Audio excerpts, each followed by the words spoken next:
morning, students. Now I read chapter 3. Inside the computer. Internal parts of computer are the parts that are fixed in CPU cabinet. कहते हैं जो internal parts होते हैं, जो अंदर के इंटरनल पार्ट्स होते हैं कंप्यूटर के, वो आर द पार्ट्स ऐसे पार्ट्स होते हैं जो फिक्स होते हैं सीपीयू में. सीपीयू कैबिनेट में जो सीपीयू का जो बॉक्स होता है उसमें ये सारे पार्ट इंटरनल पार्ट्स जो हैं ये फिक्स होते हैं, अटैच होते हैं. Some of these are fixed on motherboard in CPU. CPU में एक मदरबोर्ड अटैच होता है, उस पर सब मोस्ट ऑफ इंटरनल पार्ट्स जो है वो मदरबोर्ड पर फिक्स्ड होते हैं, अटैच होते हैं. ईच पार्ट, हर एक पार्ट जो परफॉर्म करता है फंक्शंस, अलग अलग फंक्शन परफॉर्म करता है, कुछ ना कुछ फंक्शन ज़रूर परफॉर्म करता है हर एक पार्ट. मेजर इंटरनल पार्ट्स, जो कंप्यूटर के इंटरनल मेजर पार्ट्स हैं कौन कौन से हैं? Microprocessor, power supply, DVD writer, hard disk, RAM, ROM and motherboard. अब हम डिस्कस करेंगे माइक्रो प्रोसेसर के बारे में. What is microprocessor? This is a microprocessor. ये माइक्रो प्रोसेसर है. Microprocessor is the most important part of the computer. Microprocessor जो है वो सबसे इम्पॉर्टेंट पार्ट होता है कंप्यूटर का. और ये क्या करता है? ये परफॉर्म करता है ऑल कैलकुलेशन. जैसे हम प्लस करते हैं, माइनस करते हैं, जैसे आप लिखते हो 2 + 2, तो इसकी प्रोसेसिंग कौन करता है? माइक्रो प्रोसेसर में होती है. आंसर आता है आपके पास 4. तो ऑल कैलकुलेशन, प्लस करना है, माइनस करना है, मल्टीप्लाई करना है, ये सब कैलकुलेशंस जो हैं वो कौन करता है? माइक्रो प्रोसेसर करता है. और प्रोसेसिंग, जो इसका प्रोसेसिंग होती है, इसकी जो कैलकुलेशन है, जो भी डेटा हम एंटर कराते हैं उसकी प्रोसेसिंग माइक्रो प्रोसेसर करता है. Intel is the largest manufacturer of micro processor. सबसे बड़ा मैन्युफैक्चरर है ये. इंटेल एक कंपनी है. आजकल जो है i5 और i7 ये माइक्रो प्रोसेसर की नेम है. i5 और i7 आजकल कॉमनली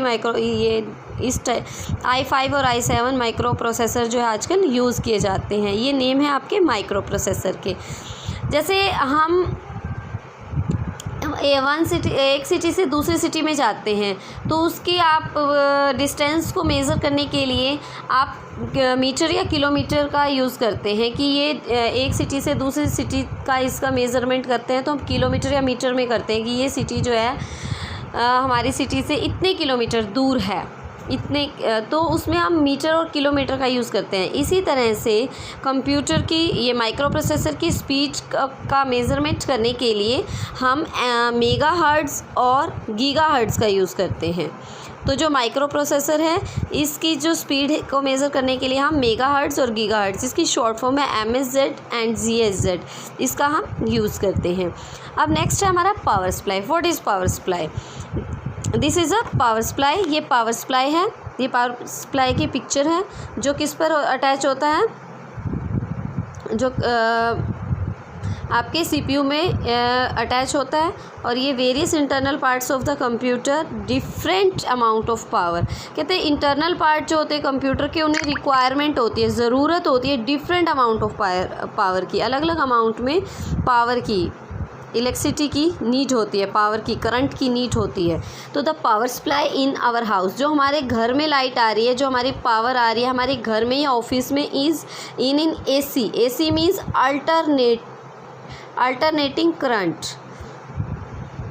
बट कंप्यूटर पार्ट्स, लेकिन जो कंप्यूटर के पार्ट्स हैं उनको रिक्वायरमेंट है, ज़रूरत है कौन से पावर की? DC की. DC means direct current. तो ये पावर सप्लाई क्या करता है?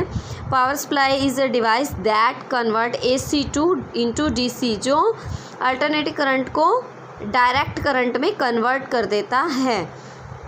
क्यों कर देता है? क्योंकि जो हमारे इंटरनल पार्ट्स हैं उनको रिक्वायरमेंट होती है DC की, डायरेक्ट करंट की. तो and supply required amount of power to different part of the computer. और ये सप्लाई करता है जिस अमाउंट ऑफ पावर की नीड है इसको, हमारे कंप्यूटर को, तो ये पावर सप्लाई जो है उसको डिफरेंट पार्ट्स में, कंप्यूटर के पार्ट्स में क्या करता है? सप्लाई करता है. It has small fan. इसके पास एक छोटा सा पंखा लगा होता है, फ़ैन होता है. ऑल्सो टू ओवरकम, जो कम करता है, क्या करता है? हीट प्रॉब्लम को भी रिड्यूस करता है, कम करता है. Understand what is power supply. Power supply क्या है? पावर सप्लाई एक इंटरनल पार्ट है जो क्या करता है, AC अल्टरनेटिव करंट को DC में कन्वर्ट करता है, मींस डायरेक्ट करंट में कन्वर्ट करता है। और जो भी कंप्यूटर के पार्ट्स को जिस पावर की नीड होती है वो उसको सप्लाई करता है। और इसके अंदर एक छोटा सा फ़ैन लगा होता है जो हीट की प्रॉब्लम को रिड्यूस करता है, कम करता है। नेक्स्ट है आपका DVD writer. This is a DVD writer. ये DVD राइटर है, आपने सबने देखा होगा। DVD राइटर जो है ये CPU में फिक्स होता है, अटैच होता है। DVD writer is a device, ये एक ऐसी डिवाइस है जिसका हम यूज़ करते हैं रीड और राइट करने के लिए कंटेंट्स ऑन CD के कंटेंट्स को रीड राइट करने के लिए हम DVD राइटर का यूज़ करते हैं। जो CD में डेटा है हमारा, DVD में डेटा है, लाइक सॉन्ग्स हैं, मूवी है, आपने देखा होगा कि CD में जो सॉन्ग होते हैं हम उसको, या DVD में सॉन्ग है तो उसको हम DVD राइटर में पहले हम इनपुट कराते हैं CD को, तो उस सॉन्ग्स को हम क्या करते हैं, हम उसकी वीडियो जो है रीड कर सकते हैं, मीन्स सी कर सकते हैं, देख सकते हैं। Process of writing of on CD और DVD is also as burning. जो प्रोसेसिंग है राइटिंग की CD और DVD पर उसको बोलते हैं बर्निंग CD या DVD। ओके, नेक्स्ट है हमारा hard disk. What is hard disk? This is a hard disk that is attach in the CPU। It is also known as storage device. इसको हम स्टोरेज डिवाइस भी कहते हैं। Hard disk जो है एक परमानेंट स्टोरेज मीडिया है, media भी कह सकते हो आप, इसको डिवाइस भी कह सकते हो। एक परमानेंट स्टोरेज डिवाइस है। The information can be stored in the hard disk for future use.